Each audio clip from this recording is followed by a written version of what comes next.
கொலோசேயர் அதிகாரம் 3. நீங்கள் கிறிஸ்துவுடன் கூட எழுந்ததுண்டானால் கிறிஸ்து தேவனுடைய வலது பாரிசத்தில் வீற்றிருக்கும் இடத்திலுள்ள மேலானவைகளை தேடுங்கள். பூமியில் உள்ளவைகளை அல்ல, மேலானவைகளையே நாடுங்கள். ஏனென்றால் நீங்கள் மரித்தீர்கள், உங்கள் ஜீவன் கிறிஸ்துவுடனே தேவனுக்குள் மறைந்திருக்கிறது. நம்முடைய ஜீவனாகிய கிறிஸ்து வெளிப்படும் போது நீங்களும் அவரோடே கூட மகிமையிலே வெளிப்படுவீர்கள்.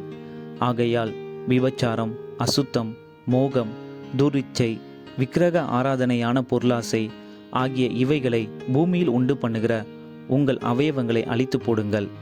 இவைகளின் பொருட்டே கீழ்ப்படியாமையின் பிள்ளைகள் மேல் தேவ கோபாக்கினை வரும். நீங்களும் முற்காலத்தில் அவர்களுக்குள்ளே சஞ்சரித்த போது அவைகளை செய்து கொண்டு வந்தீர்கள். இப்பொழுதோ கோபமும் மூர்க்கமும் பொறாமையும் உங்கள் வாயில் பிறக்கலாகாத தூஷணமும் வம்பு வார்த்தைகளும் ஆகிய இவைகளை எல்லாம் விட்டுவிடுங்கள். ஒருவருக்கொருவர் பொய் சொல்லாதிருங்கள்.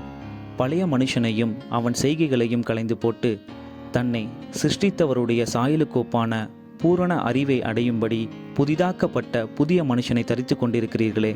அதிலே கிரேக்கன் என்றும் யூதன் என்றும் இல்லை, விருத்த சேதனம் உள்ளவன் என்றும் விருத்த சேதனம் இல்லாதவன் என்றும் இல்லை, புறஜாதியான் என்றும் புறதேசத்தான் என்றும் இல்லை, அடிமை என்றும் சுயாதீனன் என்றும் இல்லை.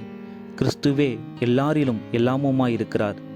ஆகையால் நீங்கள் தேவனால் தெரிந்து கொள்ளப்பட்ட பரிசுத்தரும் பிரியருமாய் உருக்கமான இரக்கத்தையும் தயவையும் மனத்தாழ்மையையும் சாந்தத்தையும் நீடிய பொறுமையையும் தரித்து கொண்டு ஒருவரை ஒருவர் தாங்கி ஒருவர் பேரில் ஒருவருக்கு குறைபாடு உண்டானால் கிறிஸ்து உங்களுக்கு மன்னித்தது போல ஒருவருக்கொருவர் மன்னியுங்கள்.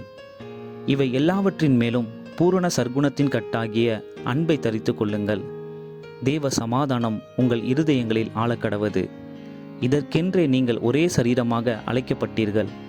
நன்றி அறிதல் உள்ளவர்களாயும் இருங்கள்.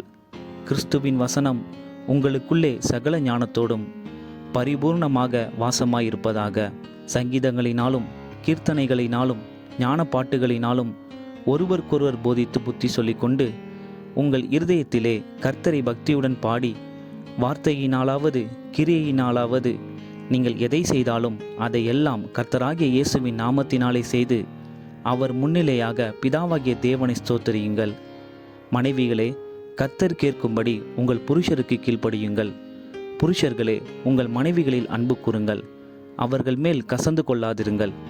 பிள்ளைகளே, உங்கள் பெற்றாருக்கு எல்லா காரியத்திலேயும் கீழ்ப்படியுங்கள், இது கர்த்தருக்கு பிரியமானது.